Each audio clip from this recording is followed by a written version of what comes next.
Hi, guys, and welcome to Foundations. I hope you're all doing well today. Trying something a little new, um, and we're going to see if this works. So, on our agenda today, we have Chapter 8, which is content of music classes and rehearsals, and we're going to explore and apply the national music standards. Also, I want to remind you that field experience reflection number 4 is due tomorrow, Friday, April 10th. The observation form is in week 11 of eCourseWare, and the YouTube link is on the form. So all you got to do is click the YouTube link and watch the video and then respond to the prompts. You may need to watch the video a couple of times. It is very short. It's only about 15 minutes long. So it really shouldn't take you too long. And I'm going to encourage you also to watch this YouTube that I have noted here in the agenda. I will upload the notes from today, and I think you can click on it that way. I tried to record it and pop it into this recorded lecture, but guess what? It didn't work. So moving on. So chapter 8, content of music classes and rehearsals. It begins with a couple of scenarios. And one of the scenarios describes a teacher who gives her class a worksheet with to identify names of notes on the staff, the cabbage exercise. So I wasn't sure if you understood just from the description in the book of what that was. So I wanted to actually give you a visual of this. So here's an example of this. I actually used something similar to this when I was still in the classroom. In the public school classroom. So students would go through and name the names of the notes that you see on the staff, and each line, the notes, the names of the notes spell out a word. I'm sure you're busily looking at those going, ooh, what does it spell? And line 3 spells out 2 words. I know you all got them, but there they are. So first line is cabbage, C-A-B-B-A-G-E. Second line, baggage. And then third line, cage and egg. So the point of this was that if after this beginning activity, the teacher then had the students get their instruments out and they played a song, or they played a song that used these same pitches, then they are applying directly the skills they have practiced in completing this form to what they're actual playing and their actual music making. But if they then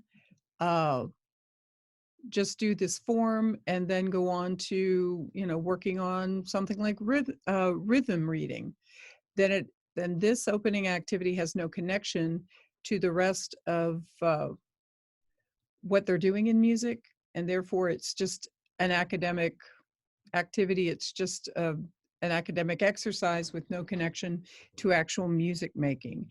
And that's kind of the overriding theme of this chapter, is making these connections so that students can learn effectively, and so that you're teaching, everything is tied together to actual music making. So the author talks about different aspects of learning in music. One is musical syntax. One is the musical works, the context of the musical works, intellectual understandings including thinking, concepts, creativity, skills and activities involved, and then attitudes. Now we're going to go through each one of these in a moment, but I wanted you to have those in mind. So let's actually apply this to an actual work. This is my new composition called Schmusic. Were you in class right now, I would have you read this. This is actually pretty fun, but I will kind of talk through it. So here's Schmusic, and I'll give you a starting pitch. There's our starting pitch. And I would count you off and go, ready, sing. And you would all stare at each other, or maybe some of you would just start making random sounds, or maybe start to dutifully try to interpret this. But the point being, I've given you no context. You don't have the skills and understandings to actually do this. So then I give you a little bit of a key. And you learn that all the blue shapes are do, and all the green shapes are re, and all the pink shapes are mi. So now you have a little bit of understanding, and you could at least get the pitch, but you have no rhythmic understanding because I haven't told you what any of these shapes mean. So then I give you this. And now you know that the two circles that are kind of overlapping, those are eighth notes. And then the circles with the black circles inside of them are half notes. Squares are dotted halves, and the triangles are quarters. So now you would have the understanding to be able to perform this lovely piece called schmusic. So this is what it would sound like. Let's see if I could do this. Do, re, mi, re, do, mi, re, do, re, mi, re, do. All right. So let's apply this to those, to all those aspects of learning in music that we talked about. So musical syntax is like the language that music is. So what we mean by that, because the book even draws an analogy between language and music, is the understandings of how music functions. If we go back to our schmusic, we notice that it started and ended on do. So when we got to the second line, mi, re, do, re, mi, re, do, your ear expected that it would end on do. And your ear knows that because for all of your years listening to music, you've been conditioned just through all the music you listen to, because likely you listen to Western music, which ends on do. It's just formulated that way. That has given you that understanding of musical syntax. Okay, and then the musical works, the context of the musical works. So if we were actually working on schmusic as a real piece of repertoire in our class, I would give you like the background of this and talk about the brilliant composer that composed this colorful work, give you more understanding of it, what era it's from, what it was composed for. Maybe it was an ode to, I don't know, a beautiful day in the time of quarantine or something. So I would give you some context to help you understand the musical work. Intellectual understandings. So things that we can pull out of this. First of all, the thinking. So in terms of this is actually backwards, I think. Yep. The thinking of this, the musical thinking, is the sounds involved in that piece and how they operate, how they work, the form of the piece, even though it's very short, and then the concepts that I could pull from this. Well, we know that it was all, there were only 3 pitches involved, do, re, mi. So those could be the concepts that we would then work on to understand this piece. There was also some very simple rhythms in it. It had, let's see, eighth notes, quarter notes, half notes, and dotted half notes. There were no rest, so fairly simple rhythm. It was also in 3. So this could be part of, we could pull that aspect out of it, that the pieces in 3 meter. We could relate it to other pieces that are in 3 meter. So we're pulling concepts out of the repertoire to help our students um,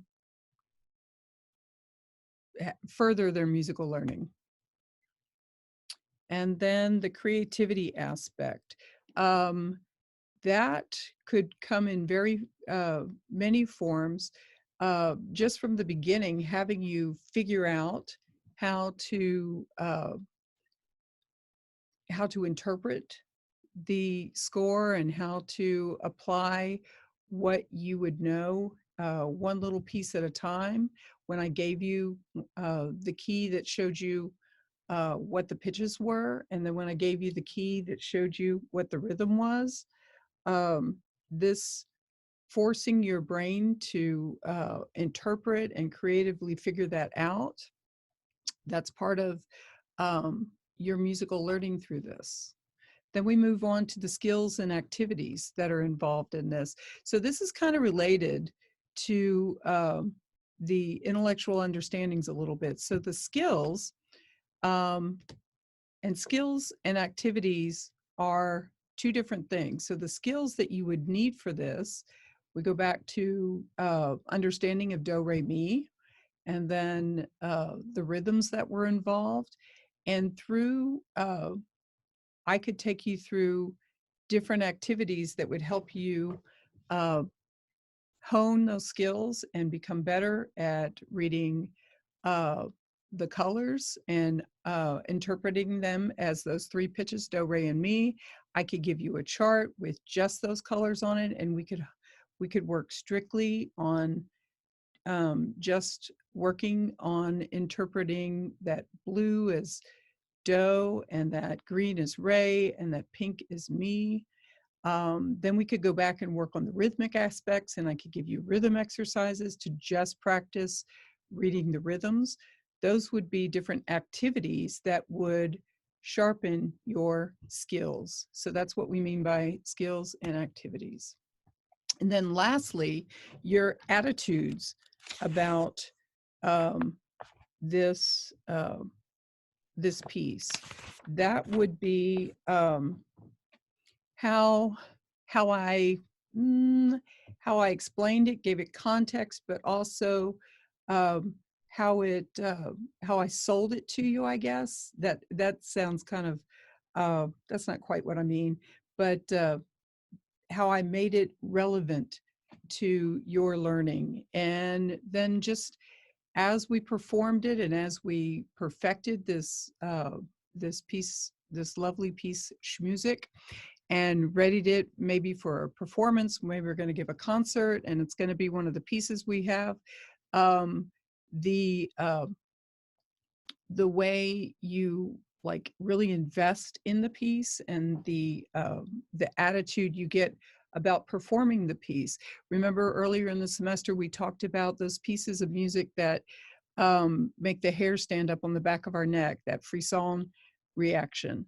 And you probably have can think of pieces that you perform over the years that give you that feeling. So those pieces were, I mean, some pieces just inherently do that, but I bet your teachers also helped you develop an attitude toward those pieces that made that response even more apparent. It's that buy-in and that aesthetic feeling that we get from the music. So in terms of guidelines and content for music classes and rehearsals, so when as a teacher or as teachers we choose pieces and what we're going to do in classes and rehearsals, there are 4 guidelines, I guess, that we need to keep in mind as we're choosing what we're going to fill that instructional time with. First of all, is it educational?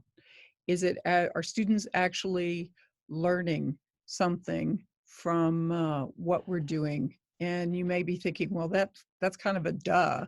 Well, not necessarily. Sometimes um, um, teachers have been known to do things in a class or a rehearsal that are not necessarily educational. They're just preparing a piece, maybe just not really learning anything from it, just preparing it just to prepare it. Maybe it's a concert that they have to do and they just need to get it done, I guess. So what we do in our classes and our rehearsals should be helping our students um, gain musical skill, become better musicians, further develop their innate musical ability. Is it valid? Is what we're teaching in class valid? Now let's give an example of that. The book gives an interesting example talking about um, an elementary violin teacher that instead of teaching standard notation, teaches by the name of the strings and the fingerings. So, for instance, if we go back to that example of schmusic, if I taught you that type of notation, would that be a valid transferable learning for other ensembles you would be in? Well, think about, have you ever read music that was notated by color and shape like that? Probably not. So that would not be a valid way of teaching, or it would not be valid content because it would not be transferable to just the general music notation that we all use now. Fundamental. So I'm referring to my book here for a moment. It's also tied into validity. Is what you're learning fundamental? Is it important to your skills as a musician? Is it going to be something that you need to know? So if schmusic, if that were a valid way of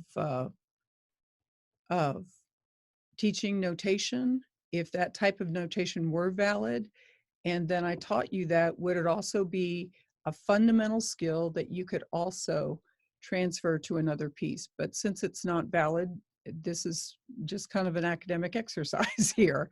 But all right, and then representative. Is the music representative and relevant to what your students would do in other ensembles? Can they relate to it? Do they have any connection to it? Ah, there it is, contemporary. Also, a lot of the music, and I think you could probably relate to this, some of the music, I won't say a lot, but some of the music you've probably performed in different ensembles is especially, I think string players may be more I guess, historical in nature, or maybe older repertoire. So contemporary rep tends to be more challenging, and especially when you're in secondary schools, high school, definitely middle school, but also some high school. Some of that music may be actually too difficult to perform.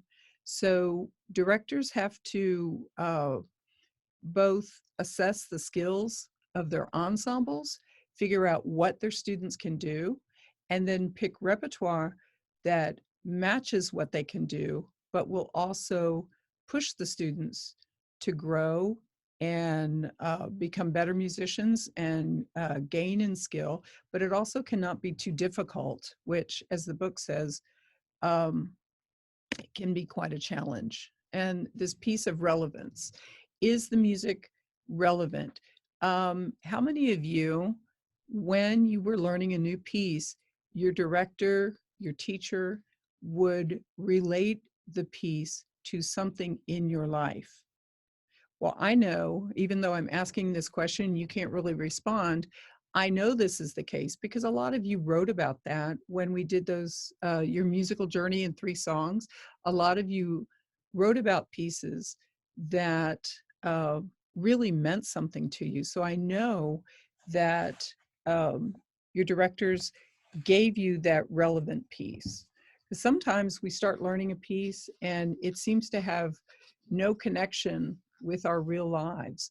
But then a really skilled teacher will draw a connection and help you connect with that music, because as you connect, as it becomes more relevant, you perform it more musically, and there's just more buy-in from the entire group.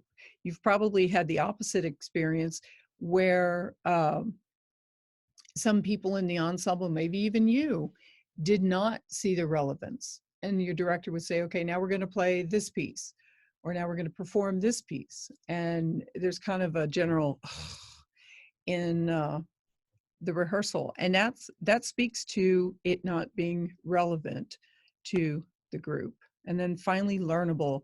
Is it something that is within the ability of the group? Is it learnable to them? Is it too easy? Because as musicians, and you were probably some of the top players and performers in your bands, choirs, orchestras, you were probably some of the top musicians in your groups. And you probably had that experience of learning a piece and spending a lot of time on a piece that was fairly easy for you, but challenged some of your the other people in the ensemble. And how did you feel during that? Did you get kind of bored? Did you kind of check out? Did you start thinking about other stuff? I remember sitting in rehearsal, and I'd pull out a solo that I was working on and start fingering through that as my band director was working with other sections of the band, and we were supposed to sit there and be quiet. So I kind of would check out because um, the music was my skills were a little bit above. That sounds really arrogant, but my skills were a little bit above some of my classmates. But that's why I went into music, and I'm sure you've had that experience too. On that same on that same vein, it can also be too difficult, and perhaps you've had that experience where the music really challenges the ensemble to the point of it being frustrating. And maybe you had no problem with it, but maybe other members of the ensemble, it really became a challenge to the point, as I said, of frustration. And then that's the other side of that coin where it's not learnable, it's too difficult. And some of the students in the ensemble just hit that wall, and they're just not getting there. So these are different things we must always keep in mind as we're um, choosing what we're going to teach in class, choosing what our ensembles are going to perform. And then this is all tied to the national standards in music education. Now, if you remember from our history, uh, our walk down the music education history path last time. Excuse me, got to get a drink. That in 2014 they adopted the new national standards for music education. Now, there were also 94 standards, excuse me, from which the 1994 music education standards were actually the ones that were adopted into the 2014 standards. They changed them up a bit, and they became the 24 standards, or the 2014 standards. So take a look at this middle piece. I don't really have a way of pointing to it, but under the anchor statements. Well, first of all, let's start with the artistic process. On the far left hand, we have create, perform, respond, and connect. And let's move over one to music process standards. So under create, it has imagine, plan and make, evaluate and refine, and then present. With the anchor statements, generate and conceptualize artistic ideas and works, organize and develop artistic ideas and work, and then refine and complete artistic work. And we could compare that to the 94 standards: improvising melodies, variations, and accompaniments, composing and arranging music with specified guidelines, and then reading and notating music. So it seemed in 94, it seemed much more specific. And in 2014, it becomes, I guess, more broad. And I think this is for the purpose of giving music educators some flexibility in what they're doing and what their students need. Because from uh, place to place, from school to school around the country, they may have very different uh, contexts that they're working in, very different things that their students are doing. So I think that's why, a big piece of why those 94 standards were revised and became the 2014 standards. Now let's look more specifically. I pulled up the 2014 National Music Standards for ensembles, and I'm looking at only the performance strand. I have posted the entire 2014 National Music Standards in eCourseware, and I encourage you to take a look at them. I've posted two different ones. One is the ensemble strand, and one is the K-8, kindergarten through 8th grade, general music standards. Excuse me. The ensemble strand is about 7-8 pages long. The general music strand, because it covers so many grades, is about 16-17 pages long. But take a look at them. They're kind of overwhelming at first, admittedly, and I say that because I've experienced that. So, so we're looking at performance, and let's kind of take this apart. First of all, let's look under the, it's kind of uh, an orange circle that I've put around select, and this focuses around selecting repertoire. So the essential question, the overriding question, circled in green, is how do performers select repertoire? And then the enduring understanding in purple, performers' interest and knowledge of musical works, understanding of their own technical skill and the context for a performance influence the selection of repertoire. That means, well, basically, the interest in the music, the technical skill that a performer has, and the context of the performance. All these things play into choosing rep. So let's look below that. You'll notice that there are 5 sections: novice, intermediate, proficient, accomplished, and advanced. And if we were in class right now, I'd say, well, this looks very much like one of the forms of assessment that we talked about before spring break. And what type of assessment would that be? I know you're all shouting it out right now. Yes, it's a rubric. So let's look under novice. So this would be for maybe a beginning high school musician. Select varied repertoire to study based on interest, music reading skills where appropriate, and an understanding of the structure of music, context, and the technical skill of the individual or the ensemble. And then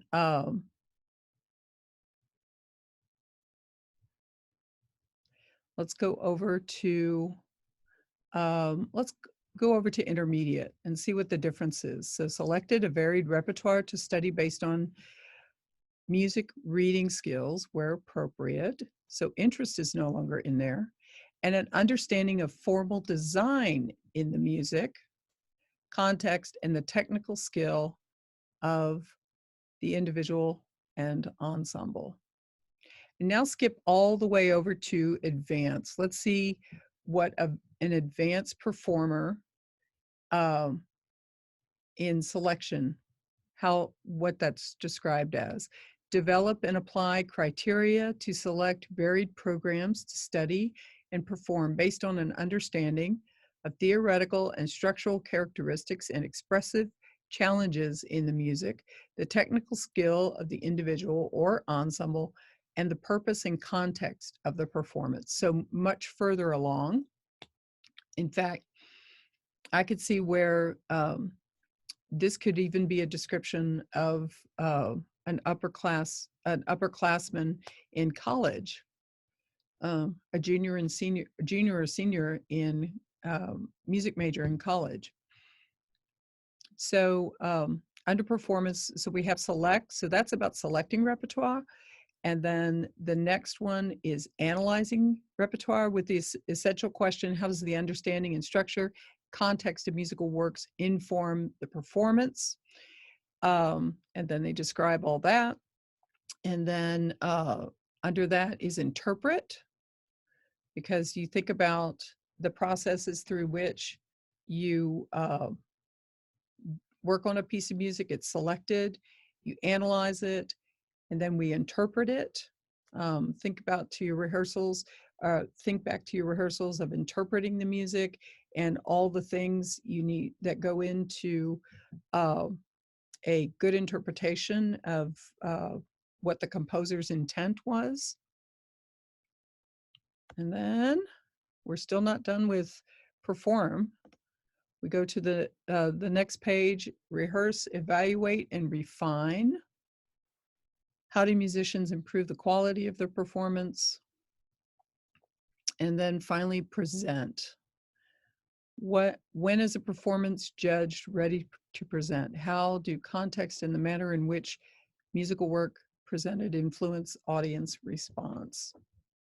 So this is just under performance. So each one of these you'll see is has a number by it. MU stands for music. PR is performance. And then 4.1, and then it has the level of the rubric. So the level to which you're expecting your students to perform.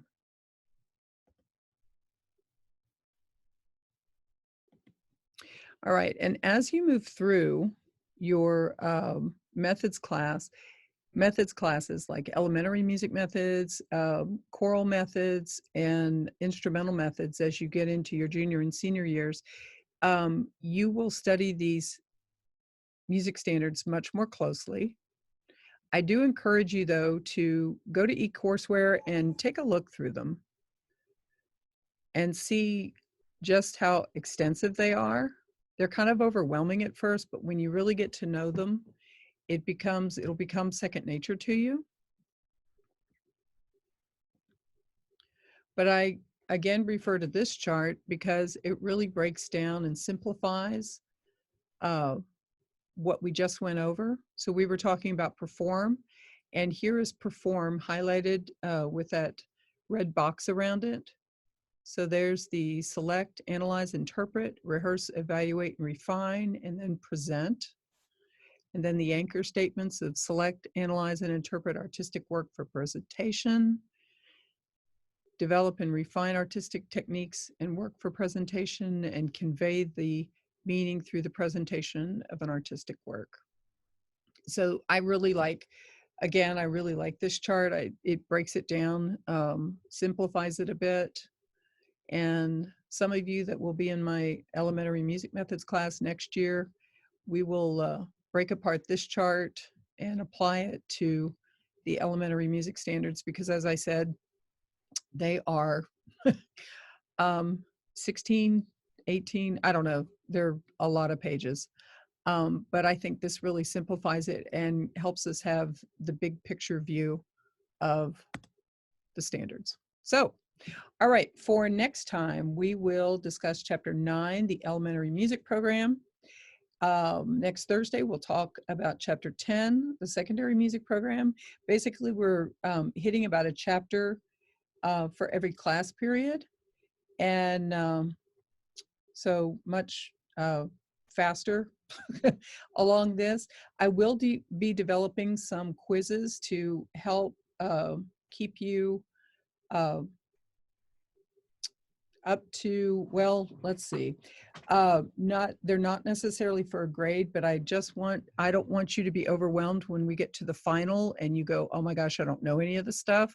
But I will be developing some quizzes on eCourseware for you to practice your checking your understanding of each of these chapters as we zip through them.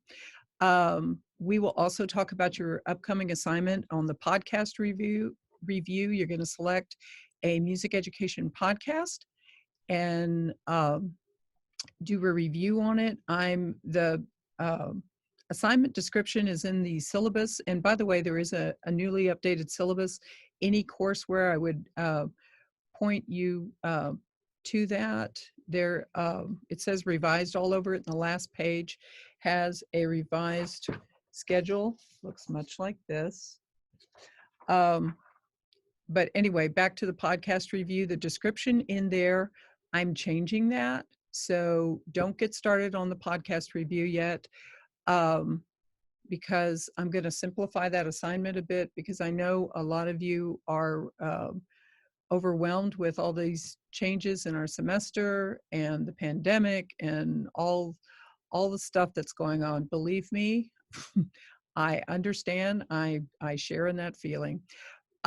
So that is it for today. I hope everybody's doing well. I hope you're washing your hands and staying healthy. And I will talk to you soon. Take care, everybody.